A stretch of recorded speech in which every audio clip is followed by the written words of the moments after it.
They move everything from our clothes to toys and electronics through the ports and into the marketplace.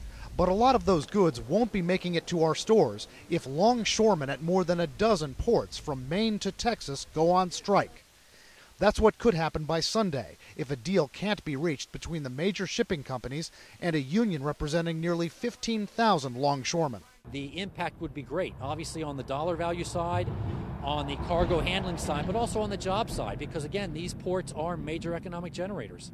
Richard Scher of the Maryland Port Administration and others say the economic damage from a strike would reach well beyond the docks. Everybody from your mom and pop retailer to your farmer to the trucking company who has to go in and pick up the containers at the ports. So this is going to be felt not just at the local economy at the port, but nationwide for everybody else who relies on these ports to move their commerce. Coming at the same time as the fiscal cliff impasse, it's a potentially devastating 1-2 punch for the U.S. economy.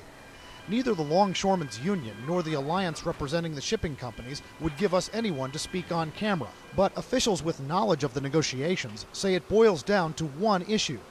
The key sticking point is over those large containers and the payments that longshoremen get for them. The shipping companies pay royalties to the longshoremen for the containers based on their weight.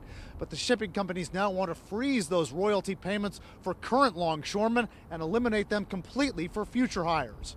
The longshoremen say those royalties are designed to make up for jobs lost to automation. A strike would only affect ports that handle containers, not other cargo like automobiles.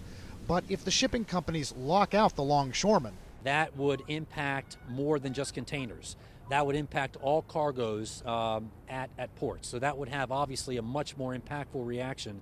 How impactful? Scher says East Coast and Gulf Coast ports handled about $55 billion worth of cargo in an average month this year.